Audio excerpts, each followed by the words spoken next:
வணக்கம். உங்கள் நெல்லை மாவட்டத்திலிருந்து வாசகன் ரிப்போர்ட்டர். ஏப்ரல் 8 இன்று உலக புகழ்பெற்ற நாதஸ்வர கலைஞர் காரக்குறிச்சி அருணாசலம் நினைவு நாள். திருநெல்வேலி மாவட்டத்தில் சேரமாதேவியில் இருந்து அம்பாசமுத்திரம் செல்லும் வழியில் உள்ள ஒரு ஊர் உள்ளது காரக்குறிச்சி. இந்த ஊரில் அருணாசலம் 1907ஆம் ஆண்டில் பிறந்தார்.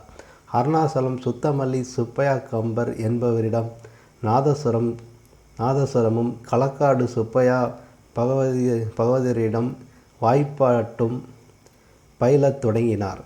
கற்ற பின் சிறிய சிறிய கச்சேரி வாய்ப்புகள் வந்தபோதும் இறுதியில் திருவாடுதுறை ராஜரத்தினம் பிள்ளையிடம் சீடனாக சேர்ந்தார். மிகவும் புகழடைந்த பின்னர் தனி கச்சேரியாக மேடைகளில் வாசிக்க துவங்கினார். காரக்குறிச்சி அருணாசலத்தின் கச்சேரிக்கு பலர் தவில் வாசித்திருந்தாலும் புகழ்பெற்ற சில தவில் கலைஞர்கள் உடன் வாசித்திருந்தனர். திருமுல்லைவாயில் முத்துவீரப்பிள்ளை, கும்பகோணம் தங்கவேல் பிள்ளை, நாச்சியார் கோவிலில் ராகவா பிள்ளை, வலங்கைமான் சண்முகசுந்தர பிள்ளை, வடபாதிமங்கலம் தட்சணாமூர்த்தி பிள்ளை, பெரும்பள்ளம் வெங்கடேச பிள்ளை, கரந்தை சண்முகம் பிள்ளை, நிடாமங்கலம் சண்முக பிள்ளை, யாழ்ப்பாணம் தட்சணாமூர்த்தி பிள்ளை ஆகியோர் குறிப்பிடத்தக்கவர் ஆவார்.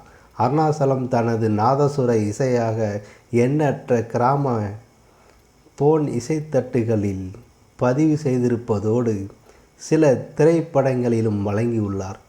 கொஞ்சும் சலங்கை என்னும் திரைப்படத்தில் எஸ். ஜானகி பாட அருணாசலம் நாதசுரம் வாசித்துள்ளார்.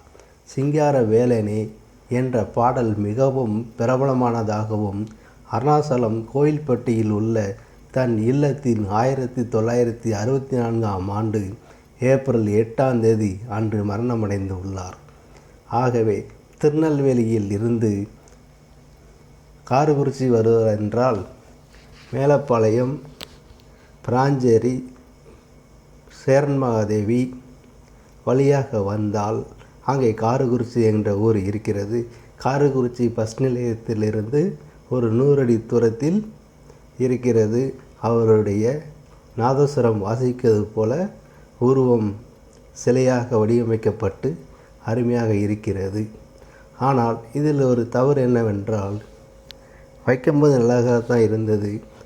இப்போது அது ஒரு பாதுகாப்பு இல்லாமலே இருக்கிறது. நல்ல ஒரு வேலி போட்டு ஒரு பூங்கா மாதிரி வைக்கலாம்.